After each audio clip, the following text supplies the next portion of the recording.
Abhishek Sharma, you beauty. সত্যি তোমার তুলনা তুমিই একমাত্র। আইপিএলের কালকে যে ম্যাচটা হলো, সেই ম্যাচে সানরাইজার্স হায়দ্রাবাদ পাঞ্জাবকে তো হারিয়ে দিল। আর সেই ম্যাচের সবথেকে মজাদার বিষয় কি জানেন তো? অভিষেক শর্মা পাঞ্জাবের ছেলে, কিন্তু আইপিএলের যে বিশেষত্ব সেটাই হলো এই অভিষেক শর্মা সানরাইজার্স হায়দ্রাবাদের হয়ে খেলে এবং সেই টিমের হয়ে খেলে তার যে নিজস্ব দল পাঞ্জাব, তাদের বিরুদ্ধেই মোস্ট প্রবাবলি 2025 আইপিএলের বেস্ট চেজিং ইনিংসটা খেললো অভিষেক শর্মা। শুধু চেজিং ইনিংসটাই খেললো না, অসাধারণ একটা 100 রান করলো। আর সেই 100 রান করে সানরাইজার্স হায়দ্রাবাদ যে পর 4টে ম্যাচ হেরে গিয়েছিল তা বন্ধ করে দিয়ে তাদেরকে জয়ের রাস্তায় ফিরিয়ে আনলো অভিষেক শর্মা। সত্যি একটু নিঃশ্বাস নিয়ে নিই, কারণ যে ইনিংসটা অভিষেক শর্মা খেললো সেটা তো যেন পুরোটাই হাইলাইটস ছিল। এটা ম্যাচ নয়, এটা যেন একটা মুভি, একটা অসাধারণ ম্যাচ। এই ম্যাচের কথা বলতে গেলে প্রথমেই বলতে হবে পাঞ্জাব খুব ভালো ব্যাট করেছে। আসলে সানরাইজার্স হায়দ্রাবাদের ঘরের মাঠে যখন খেলা হয়, এই খেলা একেবারে অত্যন্ত পাটা পিচে হয়। মোস্ট প্রবাবলি সানরাইজার্স হায়দ্রাবাদের টিমকে এই রকম পিচই স্যুট করে, কারণ তারা অত্যন্ত পাওয়ারফুল ব্যাটিং লাইন আপ নিয়ে আসে। তারা যদি পাটা পিচ পায় তাহলে কিন্তু তারা কতটা ভয়ঙ্কর হয়ে উঠতে পারে সেটা তো আমরা প্রথম ম্যাচে দেখেছিলাম। বিগত 4টে ম্যাচে সানরাইজার্স হায়দ্রাবাদ একটু বেট্র্যাক হয়ে গিয়েছিল, কিন্তু তারা তাদের 6th ম্যাচে 4টি পরাজয়ের পর আবার দেখিয়ে দিল নিজেদের ঘরে এসে তারা কতটা ভয়ঙ্কর, কতটা শক্তিশালী হয়ে উঠতে পারে যদি তারা এই রকমের পাটা পিচ পায়। পাঞ্জাব অধিনায়ক শ্রেয়াস আয়ার প্রথমে টসে জিতে ব্যাট করার সিদ্ধান্ত নিয়েছিল। সিদ্ধান্তটা একদম 100% কারেক্ট সিদ্ধান্ত ছিল। পাঞ্জাব করেও ছিল একটা বিশাল বড় রান, 245। মানে টি20 ক্রিকেটে 245, দেখুন 200 পর্যন্ত ওভার প্রতি 10 রান রেট একটা ম্যানেজেবল, কিন্তু মোর দ্যান 200, 220 থেকে ওপরে যখনই কোনো টিম চেজ করে তখনই কিন্তু অপোনেন্ট খুব চাপে পড়ে যায়। কারণ 11-12 ওভারের প্রথম বল থেকেই যখন চেজ করতে থাকে তখন সাধারণত প্রথম দিকে কয়েকটা উইকেট পড়ে যায়, এবং উইকেট পড়ে গেলে কিন্তু পরের দিকে সেই রান চেজ করা খুবই কঠিন হয়ে যায়। দেখুন, পাঞ্জাব অধিনায়ক শ্রেয়াস আয়ার তো ব্যাটিংয়ের সিদ্ধান্ত নেওয়ার পরে তাদের দুই অধিনায়ক প্রভসিমরন সিং অসাধারণ ইনিংস খেলল, এবং গত ম্যাচের শতকারী আরিয়া অসাধারণ একটা ইনিংস খেলেছে। কিন্তু তারা আউট হয়ে যাওয়ার পরে তাদের অধিনায়ক শ্রেয়াস আয়ার, এই প্লেয়ারটার কথা মানে আমি তো বারবার আমার প্রত্যেকটা ভিডিওতে বলেছি, মোস্ট প্রবাবলি রিসেন্ট টাইমে সবথেকে ইমপ্রুভড একজন যে ব্যাটসম্যান, শুধু ভারতীয় নয় অল ওয়ার্ল্ডের মধ্যে বলতে হয় শ্রেয়াস আয়ার। নিজেকে পরিশ্রম করে তার যে একটা শর্ট বলের প্রতি খামতি ছিল, সেই শর্ট বলের খামতিটাকে কিভাবে তার উইকনেসটাকে স্ট্রং জোনে পরিণত করা যায় সেটা হয়তো শ্রেয়াস আয়ার দেখিয়ে দিয়েছে। গত 1 বছর শ্রেয়াস আয়ারের সঙ্গে অনেক কিছু বাজে হয়েছে, তাই তো বলে at the end of the tunnel there is always light. ঠিক তেমনই শ্রেয়াস আয়ার হয়তো গত 1 বছরে যে ফেস করেছে অন্ধকারটা, তারপরে হয়তো শ্রেয়াস আয়ার নিজেকে অনেক কঠোর পরিশ্রম করে নিজের ব্যাটিংকে এতটা ইমপ্রুভ করেছে যে সত্যি এই শ্রেয়াস আয়ারের একটা যেন শ্রেয়াস আয়ার 2.0 ভার্সন আমরা দেখতে পাচ্ছি পাঞ্জাব কিংসের হয়ে যখন খেলছে। কলকাতা নাইট রাইডার্স কি ভুল করেছে এই শ্রেয়াস আয়ারকে ছেড়ে দিয়ে? হয়তো ভুল করেছে। একটু কমেন্ট করে জানান না আপনাদের মতামতটা কি। 36 বলে 82 রানের একটা ধোঁয়াধার ইনিংস খেললো। এই ইনিংসের উপর ভর করেই পাঞ্জাব কিংস 20 ওভারে 245 রানের একটা বিশাল ম্যামথ টোটাল স্কোর খাড়া করলো।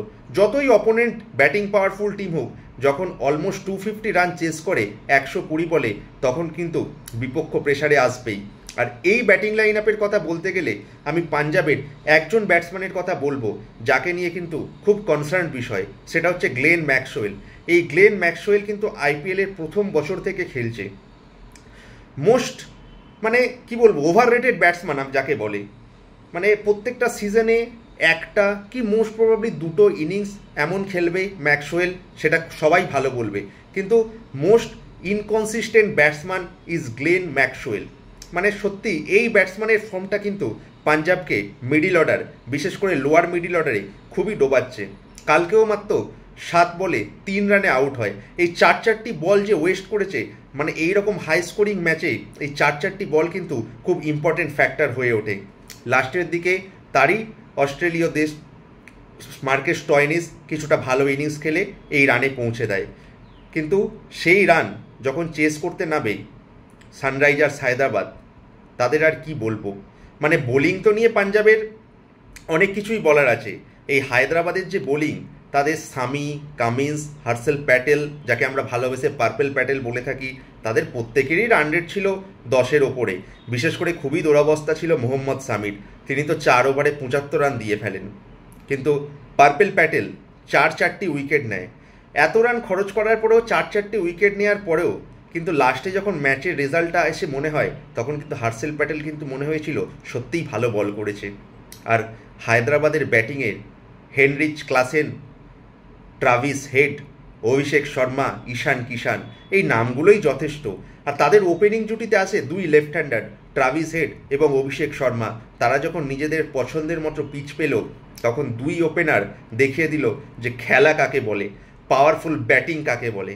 ট্রাভিস হেডের কথা আমি অন্য ভিডিওতে বলবো, কারণ আজকের ভিডিওতে শুধুই অভিষেক শর্মা 55 বলে 141 রানের একটা মারকাটারি ইনিংস খেললো। মোস্ট প্রবাবলি চেজিংয়ে সব থেকে বেস্ট ইনিংস, বেস্ট 100 আমার তো মনে হয়। আপনারাও জানাবেন আপনাদের কি মনে হয়। আর এই অভিষেক শর্মার ব্যাটিং প্রসঙ্গে একটা কথা বলতে গেলে, একটু আধটু ক্রিকেট খেলেছি বলে জানি, অভিষেক শর্মা ব্যাটটা কিন্তু তার হ্যান্ডেলের খুব উপর দিকে ধরে। এর ফলে যে ডাউন সুইং হয়, যে ব্যাটের যে আর্কটা হয়, সেই আর্কটা অনেকটা এরিয়া জুড়ে হয়, যার ফলে কিন্তু খুব অনেকটা এরিয়া কভার করতে পারে তার ব্যাট।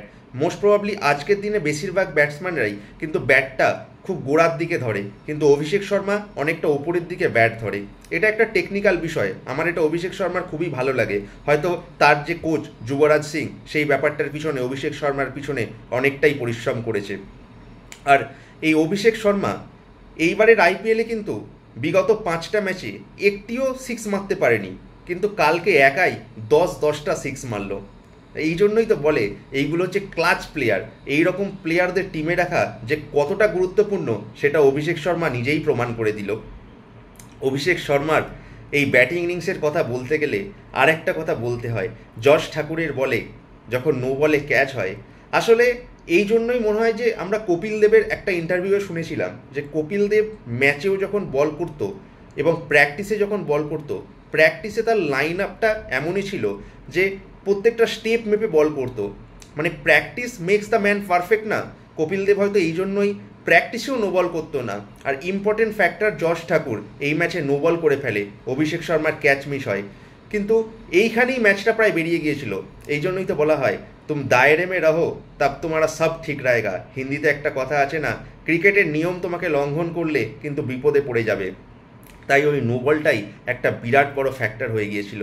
হয়তো ওই নো বলটা না হলে অভিষেক শর্মা তাড়াতাড়ি আউট হয়ে যেত, ম্যাচের ভবিষ্যৎটাই বদলে যেত।